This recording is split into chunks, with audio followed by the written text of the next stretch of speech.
नमस्कार दोस्तों, स्वागत है आपका हमारे चैनल टेल्स बाय यशु पर। यहाँ पर आपको मिलेंगी रोचक और सस्पेंसफुल कहानियाँ। अगर आपको यहाँ पर हमारी कहानियाँ पसंद आती हैं तो कृपया करके आप हमारी वीडियोस को लाइक करें, इसको अपने दोस्तों को साथ शेयर करें और साथ के साथ अपना कमेंट करना ना भूलें। अगर आप इस चैनल पर नए हैं तो कृपया करके इसे सब्सक्राइब भी करें। आपका ज़्यादा समय न लेते हुए चलो आज की कहानी को शुरू करते हैं। पिछले एपिसोड में हम सब ने सुना था कि यहाँ पर धनंजय पीरामल ने करण गुलेरिया के लिए अपने ही होटल में एक रूम को बुक कर दिया था और जिसे करण गुलेरिया के नाम से बुक किया था और साथ के साथ स्वाति को भी इसका मैसेज भेज दिया था कि वो जल्द से जल्द वहाँ पर पहुंचे। और अब यहाँ पर क्योंकि करण के पास स्वाति का खुद कॉल आ गया था तो इसलिए करण अब उससे ज्यादा नहीं पूछ सकते थे और वो भी अब उस होटल के लिए निकल लेते हैं। लेकिन रास्ते में धनंजय उसे अपने द्वारा किए गए इस काम के बारे में बताते हैं तो अब करण कहते हैं, सच में तू मुझे मरवाएगा। इधर जैसे तैसे अब यहाँ पर करण वहाँ के लिए निकल जाते हैं। इधर धनंजय अभी यही सोचते हैं, काश आयशा भी मेरे पास होती। तभी उसे एहसास होता है कि जैसे आयशा उसके सामने ही है। धनंजय अब कुछ भी कहते कि तभी आयशा अब अपने हाथों को उसके होठों पर रख देती है। जैसे ही धनंजय के हाथ पर अब आयशा ने अपनी एक उंगली रखा था तो यहाँ धनंजय अब अपने हाथ से आयशा के हाथ को पकड़कर बस उसे ही देख रहे थे। धनंजय को यकीन नहीं हो रहा था कि वो कोई सपना देख रहे हैं या ये हकीकत है या, लेकिन हाँ, चाहे ये सपना था या ये हकीकत, ये था बहुत ही खूबसूरत।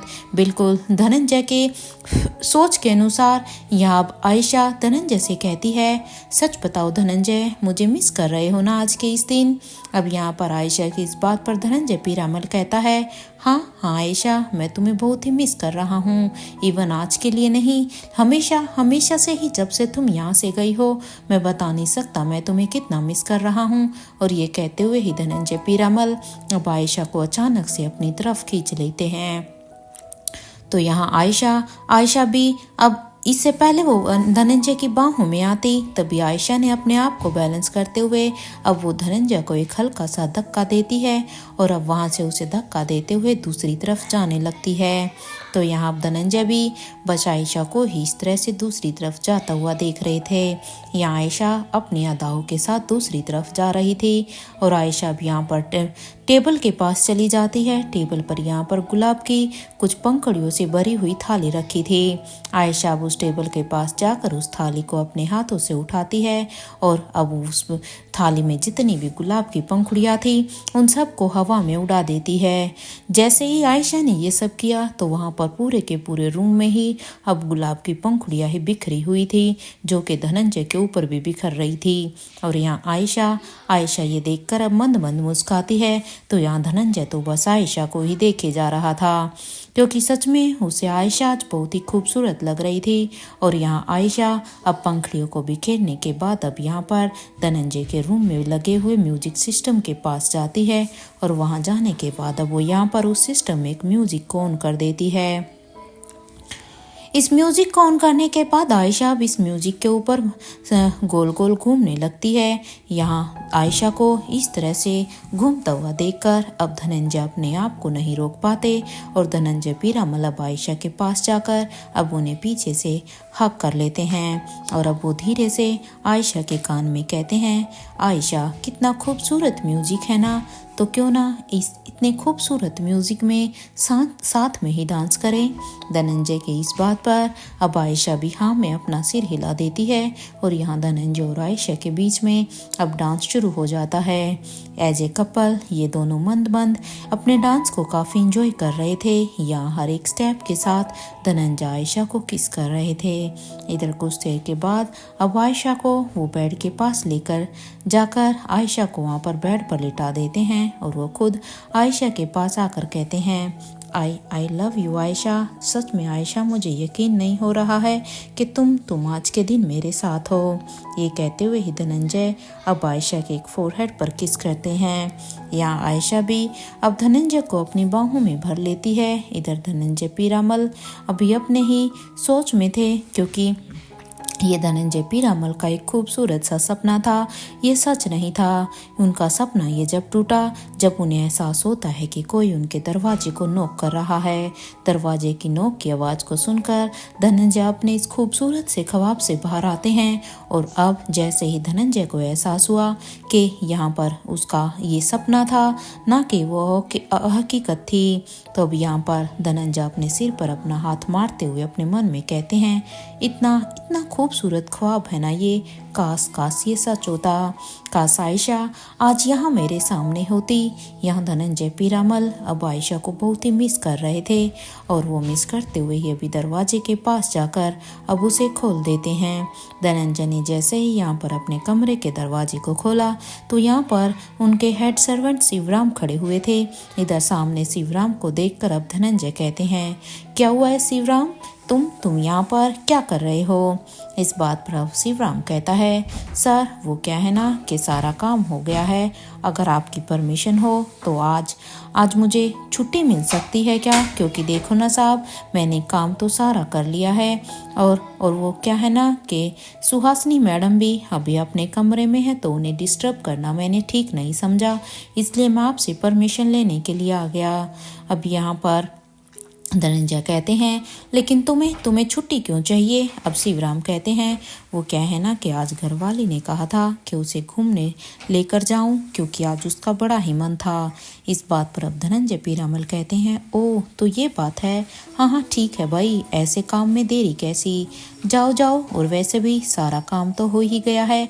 इस बात पर अब शिवराम कहता है, हाँ सर सब कुछ मैंने कर दिया है, इसलिए बस सब कुछ करने के बाद ही मैं आपसे परमिशन लेने के लिए यहाँ पर आया हूँ। शिवराम की बात को सुनने के बाद अब यहाँ पर धनंजय पीरामल कहते हैं, ठीक है फिर जब तुमने अपना काम कर ही लिया है तो तुम जा सकते हो, और हाँ ये लो थोड़े से पैसे, क्योंकि तुम अपनी बीबी को बाहर लेकर जा रहे हो तो इससे तुम्हें मदद पर मिलेगी। यहाँ पर अब शिवराम उन पैसों को मना करते हुए कहता है, नहीं साहब मुझे पैसों की ज़रूरत नहीं है, वो बस मेरी बीबी को तो थोड़ा सा क्वालिटी टाइम में थोड़ा सा समय बिताना था, इसलिए बस थोड़ी दूर तक ही हम कहीं घूम तक कर आएंगे। शिवराम की बात को सुनकर अब धनंजय कहता है, कोई बात नहीं, मैं समझ सकता हूँ, इसलिए शायद तुम्हें ज़रूरत हो, ले जाओ, और वैसे भी आज क्योंकि आज का दिन बहुत ही स्पेशल है तो अपनी बीबी के लिए को बाहर कुछ अच्छा सा खिला पिला देना। यहाँ पर धनंजय की इस बात को सुनकर अब नाना करते हुए शिवराम अब उन पैसों को जब धनंजय ज़्यादा जोर देते हैं तो पकड़ लेते हैं और अब वो उन्हें थैंक यू साहब कहते हैं। और अब धनंजय भी कहते हैं, इसकी कोई भी ज़रूरत नहीं है, क्योंकि तुम लोगों की भी तो एक अपनी लाइफ होती है ना, और वैसे भी तुम लोग हम सब के लिए इतना कुछ करते हो तो हमारा भी तो आप लोगों के लिए कोई फ़र्ज़ बनता है, इसलिए जाओ अभी इसे लेकर जाओ और एंजॉय करो। इधर अब शिवराम भी यहाँ पर धनंजय को ग्रीट करते हुए वहाँ से चला जाता है और अब वो मन ही मन सोचता है कि सच में उसके साहब कितने अच्छे हैं। यहाँ पर अब शिवराम के जाने के बाद अब धनंजय पीरामल अब अपने रूम के दरवाजे को बंद कर देते हैं और अब वो अपने ड्रॉयर से अब अपनी एक डायरी को निकालते हैं, और क्योंकि यहाँ पर धनंजय को आदत थी कि अपने जब वो कुछ भी खास करते थे या कुछ भी उनकी जो यादें होती थी तो वो उन्हें अपनी डायरी में लिखते थे, इसलिए अब वो उसे अपनी डायरी में लिखने लगते हैं। तो यही लिखते हैं कि आज मैंने सच में बहुत ही गलत किया, क्योंकि धनंजय पीरामल को आज अपने किए पर बहुत ही अफसोस हो रहा था, क्योंकि अब वो उसमें लिखते हैं कि मैंने अपने दोस्त के लिए आज मैंने अपने बेटे से उसकी खुशी और उसकी पसंद को सैक्रिफाई किया है। मेरे बेटे माफ़ करना मुझे कि मैंने अपने दोस्त को तुम्हारे आगे ज़्यादा मायने पर रखा, लेकिन मैं क्या करता, मेरे दोस्त के लिए ये बहुत ही ज़रूरी था। हालांकि मैं जानता हूँ कि उसके आगे तुम्हारी पसंद मैंने उसे दे दी, लेकिन मुझे माफ़ करना।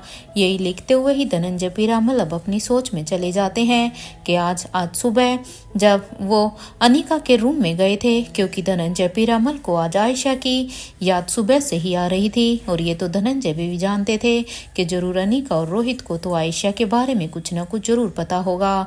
इसलिए धनंजय यहाँ पर अनिका के रूम में आयशा मारवा के बारे में पूछने के लिए गए थे।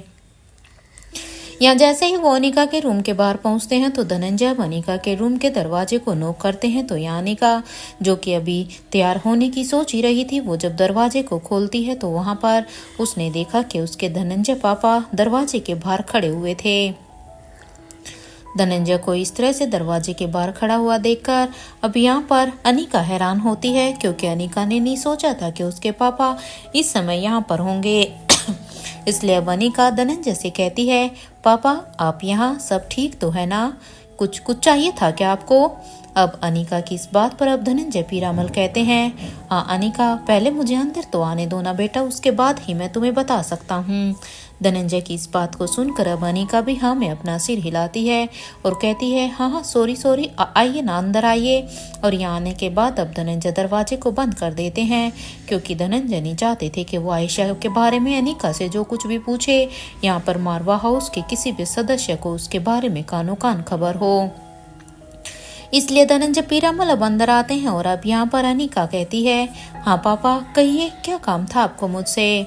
अनिका की बात को सुनकर अब यहाँ पर धनंजय पीरामल कुछ पल के लिए तो चुप रहते हैं, क्योंकि वो यही सोच रहे थे कि क्या उसे ये सवाल अनिका से पूछना भी चाहिए या नहीं, क्योंकि वो आयशा को इतना मिस कर रहे थे कि वो अपने आप को रोक तो नहीं सके थे, लेकिन यहाँ आने के बाद भी अब एक पल के लिए वो सोचते हैं।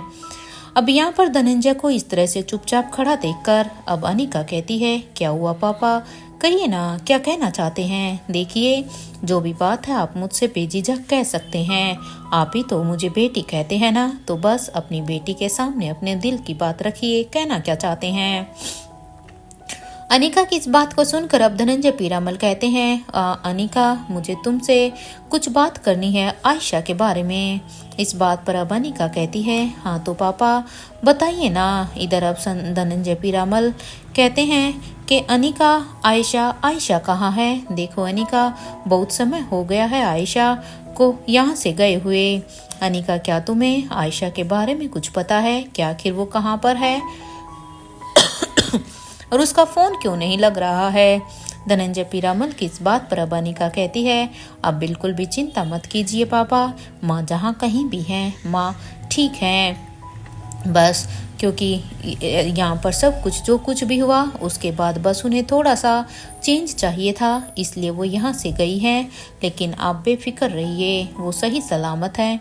अनिका की इस बात पर अब धनंजय पीरामल कहते हैं, ये तो अच्छी बात है कि आयशा को अब अपने लिए थोड़ा सा समय चाहिए था, क्योंकि सच में आयशा ने जिन जिन परिस्थितियों को देखा है अनिका, उसे देखते हुए तो मुझे भी सच में ये लग रहा था कि आयशा को अपने बारे में भी थोड़ा सा सोचना चाहिए।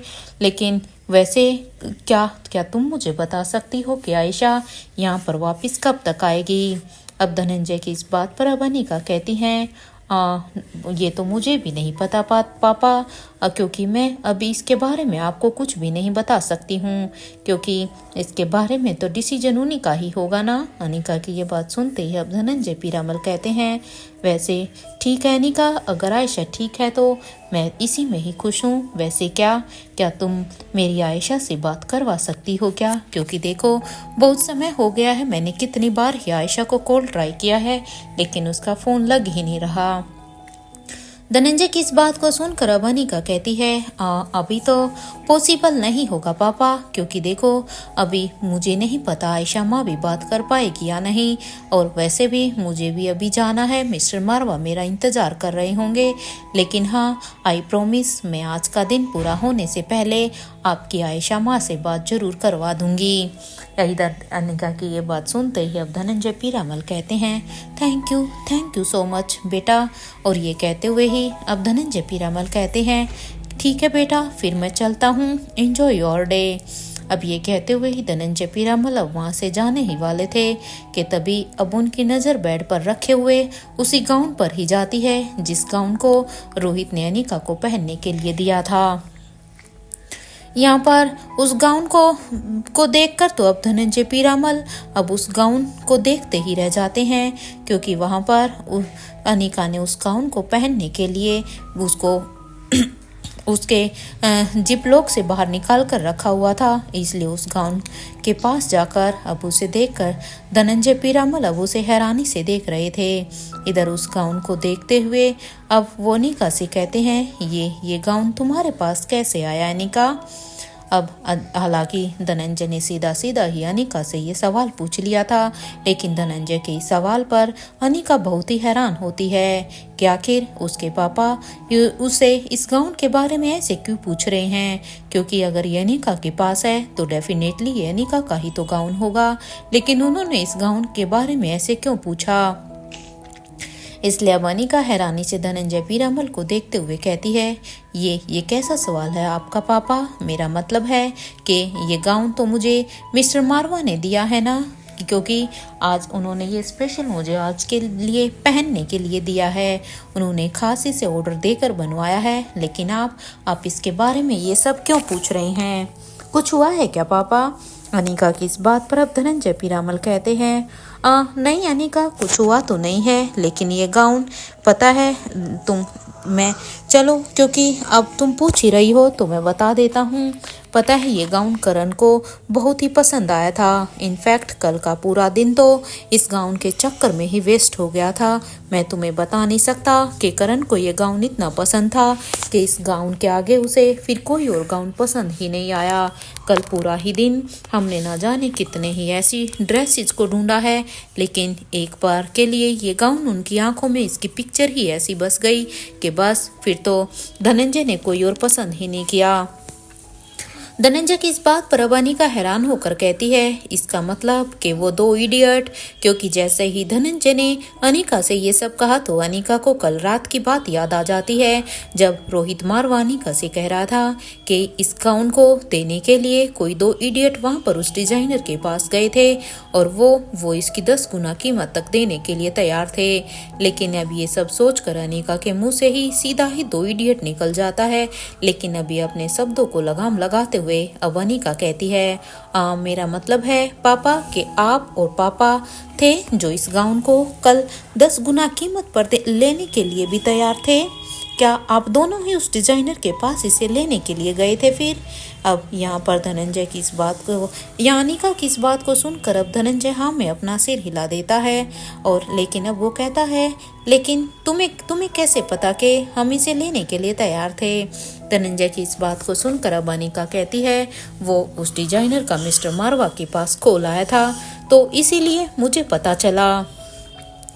इस बात पर अब धनंजय पीरामल कहते हैं, हाँ अनिका, हम दोनों ही गए थे।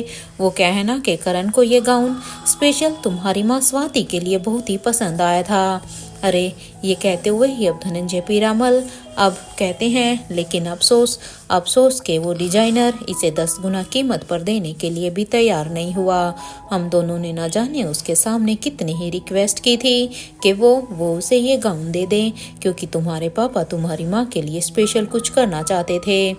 इसीलिए इधर अनिका के अब धनंजय की ये बात सुनकर अब अनिका कहती हैं, अगर ऐसा था पापा तो फिर आप उस समय ही मिस्टर मारवा से बात कर सकते थे ना, क्योंकि मिस्टर मारवा को भी मैं अच्छी तरह से जानती हूँ। अगर आप उन मिस्टर मारवा को ये सब कहते तो वो डेफिनेटली उस डिजाइनर को ही पापा को ये सब देने के लिए कह देते। उसके लिए आप दोनों को इतना परेशान होने की जरूरत भी नहीं थी। अनिका की इस बात को सुनकर अब यहाँ पर धनंजय कहते हैं, करने को तो हम कर सकते थे अनिका, लेकिन क्योंकि करण अपने जरिए स्वाति के लिए कुछ करना चाहता था, इसलिए या फिर तुम ये समझ लो उसे हमारी जेलसी समझ लो या आत्म सम्मान समझ लो, कुछ भी समझ सकती हो, लेकिन हमें उस समय अच्छा नहीं लगा कि हम इस तरह से रोहित को एक गाउन के लिए परेशान करें। लेकिन एनीवे क्योंकि कल तो वो काम नहीं हो पाया, ये तो अच्छा हुआ अनिका कि चलो ये गाउन तुम्हारे पास आया। इसलिए अनिका एक काम करो, क्या तुम ये गाउन मुझे दे सकती हो? प्लीज़ प्लीज़ मैं तुमसे रिक्वेस्ट कर रहा हूँ, क्योंकि मैं तुम्हें बता नहीं सकता कि करण को ये गाउन कितना ही पसंद आया था। अब धनंजय की ये बात सुनते तो बस अनिका बस अब फटी हुई आंखों से अब धनंजय पीरामल को ही देख रही थी। अनिका को कुछ भी समझ में नहीं आ रहा, क्योंकि एक तरफ से तो ये रोहित की पसंद का गाउन था। रोहित ने स्पेशल ही इसे अनिका के लिए डिज़ाइन कराया था और उसने उसे आज खास कहा भी था कि आज की पार्टी में वो इसे पहन कर ही आएगी। और दूसरी तरफ से उसके धनंजय पापा उसे उसके करण पापा के लिए ले रहे थे, जो कि स्पेशल वो उसकी स्वाति माँ को गिफ्ट करना चाहते थे। अब यहाँ पर इसलिए अनिका कोई डिसीजन नहीं ले पा रही थी, लेकिन फिर भी अब अनिका कहती है ये क्या कह रहे हैं पापा आप, ये कैसे पॉसिबल है। मैं देखो पापा, मैं ये नहीं कर सकती हूँ, क्योंकि ये खास रोहित की पसंद का है और उन्होंने मुझे खास हिदायत दी है कि मुझे ये आज पार्टी में पहनना ही पहनना है। या अनिका की इस बात को सुनकर अब धनंजय पीरामल अब अनिका से कहते हैं, आई नो बेटा कि ये रोहित ने बड़े ही चाव के साथ तुम्हारे लिए डिज़ाइन करवाया है। ये तो मुझे इसको देखने के बाद ही मैं अंदाज़ा लगा सकता हूँ, क्योंकि जब 10 गुना कीमत देने के बाद भी डिज़ाइनर इसे देने के लिए तैयार नहीं था, तो ज़रूर इस गाउन में कुछ खास तो था ही। लेकिन अब क्योंकि कोई ऑप्शन नहीं है, देखो अभी रोहित को कुछ भी पता नहीं है और अभी तक तो तुमने इसे पहना भी नहीं है, इसलिए मैं तुमसे रिक्वेस्ट करता हूँ अनिका, प्लीज़ ये ड्रेस मुझे दे दो। मैं आज के दिन करण की तरफ से इसे स्वाति को ये गाउन देना चाहता हूँ। देखो अनिका, प्लीज़ मना मत करना बेटा, मेरे लिए, अरे मेरे लिए नहीं तो कम से कम अपने पापा के लिए, अपनी माँ के लिए। अरे कितने सालों बाद तो वो दोनों एक दूसरे से मिले हैं, इसलिए तुम्हारे पापा तुम्हारी माँ के लिए कुछ स्पेशल करना चाहते हैं।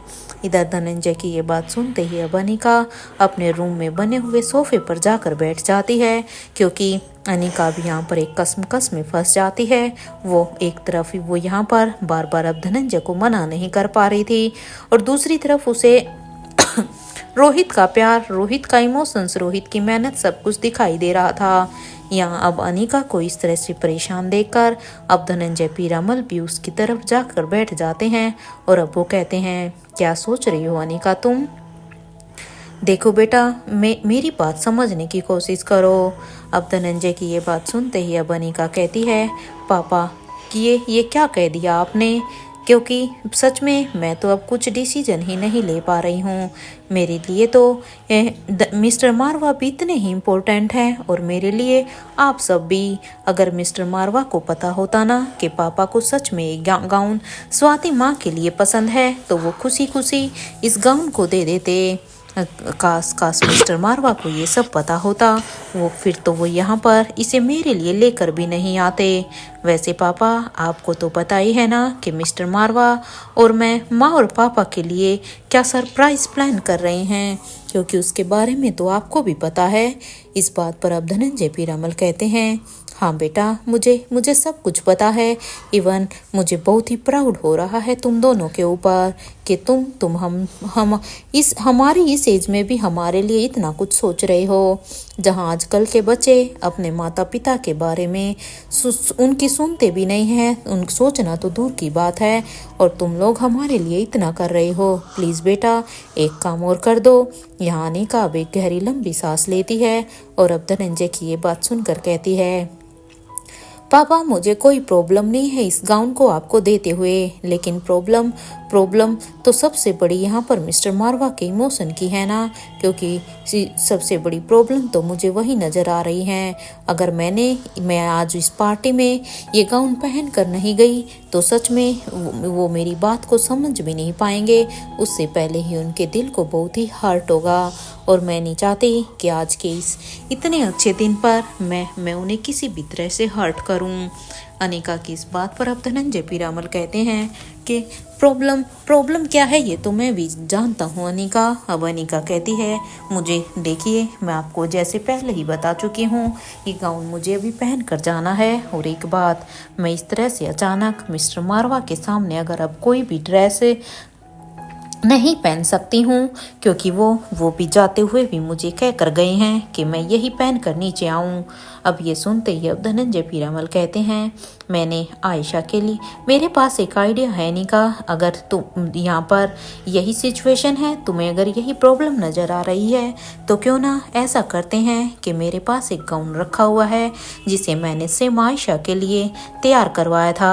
और पता है अनिका, जो गाउन मैंने आयशा के लिए तैयार कराया था ना, उसकी स्लीव्स भी बिल्कुल ऐसी ही हैं, बिल्कुल अम्ब्रेला की तरह, और हाँ ऑलमोस्ट उसका कलर भी ऐसा ही है, क्योंकि दोनों में सिर्फ 19 पीस का ही कोई फ़र्क है।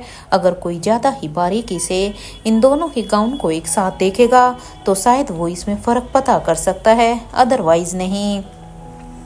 इसलिए तुम वो गाउन यूज कर सकती हो अनिका। अब धनंजय की ये बात सुनते ही अनिका कहती है, जो गाउन आप मुझे दे रहे हैं पापा, तो अगर ये दोनों गाउन दिखने में सेम ही हैं, तो आप उस गाउन को भी तो स्वाति माँ को दे दीजिए ना। इससे मिस्टर मारवा को भी बुरा नहीं लगेगा, और पापा भी माँ के लिए कुछ कर पाएंगे। अनिका की ये बात सुनते ही अब धनंजय पीरामल कहते हैं, ये करने को तो अनिका मैं ये कर ही सकता था, और मैं सच बताऊं तो मैंने सोचा भी यही था, क्योंकि जब हमें ये गाउन नहीं मिला था तो मैंने वो गाउन करण को दिखाया था, और मैंने उस गाउन को जब करण को दिखाया तो क्योंकि करण ने पहले इस गाउन की पिक देख ली थी, इसलिए वो इस गाउन को भी, क्योंकि फिर इसलिए उन्होंने साफ साफ मना कर दिया, क्योंकि वो बस हर हाल में इसी गाउन को ही स्वाति के लिए लेना चाहते थे। अगर करण उस गाउन को लेने के लिए तैयार होते तो मुझे करण को वो देने में कोई दिक्कत नहीं थी। इसलिए प्लीज़ मैं तुमसे रिक्वेस्ट कर रहा हूँ, प्लीज़ अपने धनंजय पापा की ये रिक्वेस्ट मान लो अनिका। अब धनंजय को बार बार रिक्वेस्ट करता हुआ देखकर अब अनिका कहती है, पापा देखो, मैं तो क्या ही कर सकती हूँ, आप प्लीज़ ऐसा बार बार रिक्वेस्ट करके मुझे शर्मिंदा मत कीजिए। अनिका की अब बात पर अब धनंजय कहते हैं, तो प्लीज़ मान जाओ ना अनिका इस बात पर अब अनिका कहती है, ठीक है पापा, मैं आपकी बात मानने के लिए तैयार हूँ, लेकिन पहले ये बताइए कि अगर मैं ऐसा करूँगी तो हम पकड़े तो नहीं जाएंगे ना।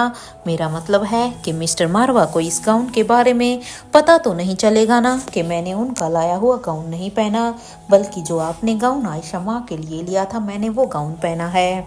अनिका की ये बात सुनते ही अब धनंजय पीरामल कहते हैं, हद होती है अनिका, तुम तो सच में ऐसे कह रही हो जैसे कि इस गाउन को खुद रोहित ने डिज़ाइन किया है, जैसे अगर तुमने इसे मुझे दे दिया तो शायद तुम्हें कोई कॉपीराइट लग जाएगा। देखो अनिका, तुम टेंशन मत लो, बस एक बार आयशा के उस गाउन को देख लो, क्योंकि देखो, जब तुम खुद अपनी आंखों से उस गाउन को देखोगी ना, तो तुम्हें भी पता लग जाएगा कि इन दोनों में बस 19-20 का ही फ़र्क है, कोई थोड़ा बहुत ही फ़र्क है।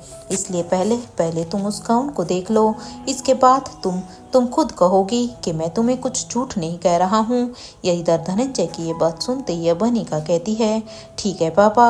और यहाँ पर अब अनिका अपने भारी मन से अब उस गाउन को फिर से अच्छी तरह से फोल्ड करके और उसे अब फिर से उसी बैग में रख देती है, और वो उस बैग को फिर से उसकी जिप को लगाकर अब उस गाउन को अपने धनंजय पापा को दे देती है, और कहती है, ये लीजिए पापा, अपनी दोस्ती का फर्ज निभाइए।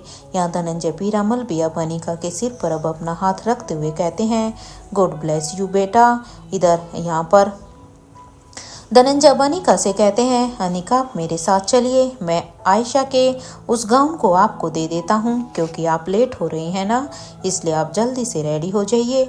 इस बात पर अब अनिका कहती है, जी पापा। और यहाँ पर धनंजय के कहे अनुसार अब अनिका धनंजय के साथ जाने के लिए तैयार हो जाती है। हालांकि यहाँ पर अनिका का मन काफ़ी भारी हो रहा था, क्योंकि रोहित ने इस गाउन को उसके लिए बड़े ही मन से स्पेशल वैलेंटाइन के लिए तैयार कराया था, जो उसने अब यहाँ पर धनंजय को दे दिया था। इसलिए उसे बिल्कुल भी अच्छा भी नहीं लग रहा था, लेकिन उसे ये भी पता था कि उसके धनंजय पापा ने ये उसके माँ और पापा के लिए ही ये सब लिया है। इसलिए कुछ देर के वॉकिंग डिस्टेंस के बाद अनिका अब धनंजय पीरामल के रूम में आ जाती है। तो वहीं धनंजय पीरामल अब अपने कवर्ड को खोलकर अब अनिका को वो बैग देते हैं। ये अनिका ने धनंजय के हाथ से जब उस बैग को लेकर उसकी जीप को अनलॉक किया तो यहाँ पर अनिका उस बैग को अब बेड पर रख देती और अब उस गाउन को देखती है। तो यहाँ पर अब धनंजय पीरामल से उस गाउन को देखने के बाद कहती है, वाओ पापा, ये तो सच में ऑलमोस्ट सेम ही है और आपने सही ही कहा था। सच में इनमें तो कोई थोड़ा बहुत ही फर्क है। वैसे एक बात बताइए पापा, आपको पूरा यकीन है ना कि मिस्टर मारवा को सच में इन दोनों ही गाउन के बारे में इनके बीच में डिफरेंस की पहचान नहीं कर पाएंगे वो? देखिए, अगर उन्हें ये सब पता चला तो फिर तो बहुत प्रॉब्लम हो जाएगी। अनिका की इस बात पर अब धनंजय पीरामल कहते हैं, अनिका डोंट वरी, उसे कुछ भी पता नहीं चलेगा। अरे मैं उसका बाप हूँ, मुझे उसके बारे में ये सब पता है। ये सुनते ही अब अनिका कहती है, हाँ तो फिर आप सही ही कह रहे हैं पापा। देखिए, मैं लेट हो रही हूँ, इसलिए मैं बस जल्दी से जाती हूँ और रेडी हो जाती हूँ। और ये कहते हुए ही अनिका उस रूम से बाहर निकलकर अपने रूम की तरफ जाने लगती है। तो यहाँ पर अब वो दरवाजे के पास जा ही रही थी कि तभी उसके कानों में फिर से धनंजय पीरामल की आवाज़ आती है, जो कि अभी पीछे से अनिका को कह रहे थे, thank you Anika, I am grateful to you. इधर धनंजय पीरामल की ये बात सुनते ही अब अनिका पीछे मुड़ती और अब वो पीछे मुड़कर धनंजय पीरामल की तरफ देखती है और कहती है, नो नीड पापा। ये कहते हुए ही अब अनिका एक स्माइल के साथ अब अपने रूम की तरफ जाने लगती है।